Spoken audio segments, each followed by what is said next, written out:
여러분 안녕하십니까? 이어서 경남 소식입니다.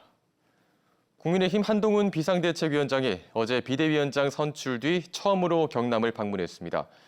한 위원장은 경남이 원자력과 방위산업 또 우주산업을 선도하도록 만들겠다고 말했습니다.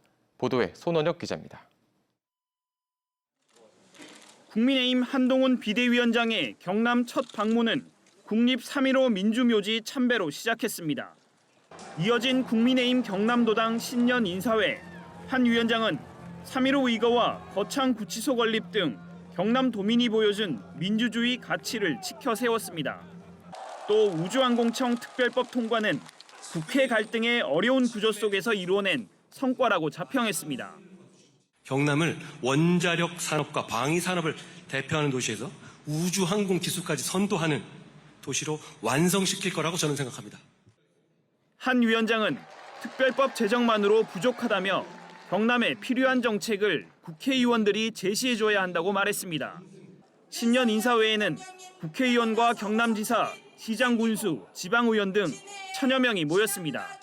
지역구별 당원들이 자리하고 예비 후보들도 대거 참석해 총선 출정식을 방불케 했습니다.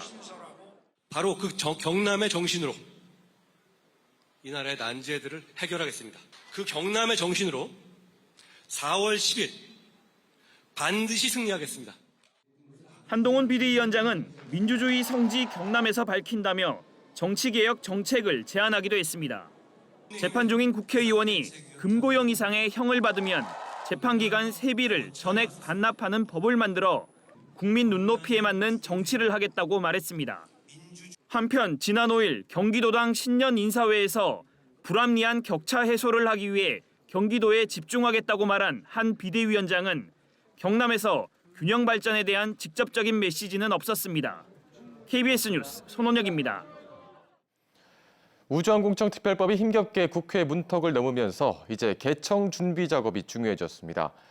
올해 상반기 출범을 위해 우수한 연구 인력을 유치하고 또 정주 여건을 마련하는 등 후속 과제도 만만치 않습니다. 송현준 기자가 보도합니다. 특별법 통과로 힘겹게 첫 발을 뗀 우주항공청. 상반기인 오는 5월쯤 임시청사로 사천에 문을 엽니다. 임시청사에는 과기부 등 중앙정부와 경상남도, 사천시 등 공무원 100여 명이 업무를 시작합니다. 우주항공청 본청사는 청사계획 수립과 행정 절차 등을 거쳐 2026년쯤 정식 문을 열 전망입니다. 청장은 차관급으로 대통령이 임명하고 차장은 과기부나 산자부 공직자가, 본부장은 민간 공무로 선발됩니다. 연간 예산은 7천억 원대로 예상됩니다. 남은 과제는 우수 인력 유치와 정주 여건 마련입니다. 당장 하위 법령 제정과 인선 등 후속 절차가 필요합니다. 민간 전문가인 임기제 공무원의 경우 임용 요건과 처우 규모나 업무 분장에는 부처 간 협의 과정도 거쳐야 합니다. 산하기관인 항우영과 천문연 기관 이전은 국회 동의가 필요한 상황. 핵심 기능을 할 민간 전문가 유치가 쉽지 않을 것이라는 우려도 있습니다. 이 때문에 우주항공청을 거점으로 산업과 연구, 교육 등을 집적화하고 정주 여건을 지원할 우주항공 복합도시 건설이 필요하지만 이번 특별법에서는 근거가 빠졌습니다. 박대출 국회의원이 대표 발의한 우주항공 복합도시 건설 특별법은 아직 상임위 논의도 시작하지 못했습니다. 우주항공 복합도시 건설 준비단을 자체적으로 준비해서 우리 지자체에서 할 수 있는 방안을 마련해가지고 또 중앙에 건의하면서 하나하나 풀어가고 이렇게 구성해 나갈 그런 계획입니다. 경상남도는 사천시와 함께 우주항공 복합도시 건설 준비단을 먼저 구성해 정부와 국회를 견인한다는 생각입니다. KBS 뉴스 송현준입니다. 박동식 사천시장이 어제 시청에서 기자회견을 열고 우주항공청 개청 준비에 나서겠다고 밝혔습니다. 박 시장은 산업과 주거, 상업 등이 어우러진 복합도시를 조성해 우주항공청 직원의 정주 여건을 마련하고 인구 구조 변화와 우주항공산업 육성 방안 등이 포함된 기본 계획을 수립하겠다고 말했습니다. 프로축구 경남FC가 박동혁 감독 체제로 팀을 꾸리고 올 시즌을 대비한 담금질에 나섰습니다. 올해는 반드시 일부 승격의 꿈을 이루기 위해서 경험이 많은 선수들과 외국인 선수들을 영입했습니다. 진정은 기자입니다. 지난 시즌 K리그2 플레이오프까지 올랐지만 일부 승격 문턱에서 좌절한 경남FC. 4년 연속 이루지 못한 꿈에 다시 도전하기 위해 4년 만에 감독을 교체했습니다. 취임 한 달여 만에 팬 앞에선 박동혁 신임 감독은 1부 리그 승격부터 약속했습니다. 목표를 향해서 정말 어느 시즌보다도 준비를 잘할 거고요. 정말 기대해도 좋을 시즌을 만들어 드리려고 최선을 다하겠습니다. 경남FC는 지금까지 8명의 선수를 영입했습니다. 공격진은 브라질 출신 엘리오에 이어 콜롬비아 출신 장신 스트라이커 리바스를 영입했습니다. 또 경험 많은 선수들로 수비도 강화했습니다. FC 안양 출신 센터백 김영진과 서울 이랜드 FC 주장 출신 한용수 등을 보강하며 수비 라인을 대폭 강화했습니다. 경남FC는 오는 13일부터 한 달 가까이 태국 치앙마이에서 전지훈련을 벌입니다. 박 감독은 강도 높은 훈련을 예고했습니다. 이번 동계훈련은 제 감독 인생에서 아마 가장 힘든 동계훈련을 하지 않을까라는 생각도 하고 있습니다. 전지훈련에 앞서 몸풀기와 미니게임으로 신구 호흡을 맞춰보는 선수들도 올 시즌 승격 각오를 다졌습니다. 저희가 작년에 보답해드리지 못했던 승격을 올해 태국에 가서 열심히 준비해서 꼭 승격을 할 수 있도록 많이 노력하겠습니다. 경남FC는 다음 달 9일 태국 전지훈련을 마무리하고 열흘 동안 거제에서 최종 훈련으로 K리그2 개막전을 준비합니다. 올해 꼭 승격으로 팬들에게 보답하겠습니다. 화이팅! KBS 뉴스 진정원입니다. 오늘은 출근길 교통안전에 각별히 유의해 주셔야겠습니다. 현재 내륙 곳곳으로 가시거리 200m 미만의 짙은 안개가 끼어 있는데요. 낮아진 기온에 안개가 얼어붙어 도로에 살얼음이 나타나는 곳이 있겠습니다. 서행 운전으로 미끄럼 사고에 유의해 주셔야겠습니다. 한편 밤사이 기온이 뚝 떨어지면서 내륙을 중심으로는 영하권 추위를 보이고 있는데요. 현재 기온 함안이 영하 5도, 거창이 영하 7도를 보이는 등 어제 같은 시각보다 1에서 7도가량 낮게 출발하는 아침이고요. 낮부터는 기온이 크게 올라 9도 안팎으로 예년보다 온화하겠습니다.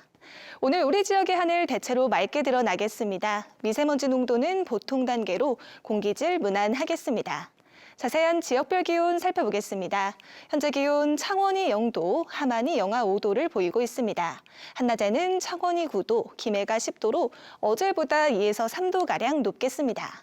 서부 지역도 진주가 영하 5도, 거창이 영하 7도로 출발하는 아침이고요. 한낮에는 진주가 10도, 사천 9도 예상됩니다. 바다의 물결은 먼 바다를 중심으로 최고 2.5m로 높게 일겠습니다. 당분간 별다른 비 소식 없이 대체로 맑은 날이 이어지겠고 예년보다 높은 기온에 한파 수준의 큰 추위는 없겠습니다. 날씨였습니다. 어제 저녁 7시쯤 합천군 청덕면 한 돼지 축사에서 불이 나 축사 3개동을 태우고 1시간 반 만에 꺼졌습니다. 이 불로 축사한 돼지 1,000마리가 폐사해 소방추산 3억 5천만 원의 재산 피해가 났습니다. 경찰과 소방당국은 정확한 화재 원인을 조사하고 있습니다. 창원시가 창원파크골프협회에 대산파크골프장 신규 회원 모집에 주의를 당부했습니다.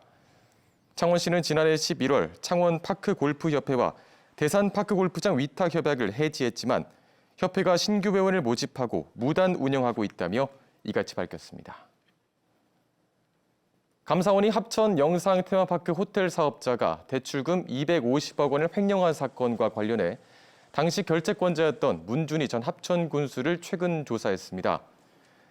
감사원은 호텔 사업 추진 과정과 유착 의혹에 대해서 6시간가량 조사했고 문 전 군수는 의혹을 전면 부인한 것으로 알려졌습니다. 위탁선거법 위반 혐의로 재판에 넘겨진 노동진 수협중앙회장이 어제 창원지법에서 열린 1심에서 벌금 90만 원을 선고받아 직을 유지하게 됐습니다. 재판부는 노 회장의 혐의를 모두 유죄로 인정하지만 선거에 중대한 영향을 끼쳤다고 보이지 않는 점 등을 들어 형을 정했다고 밝혔습니다.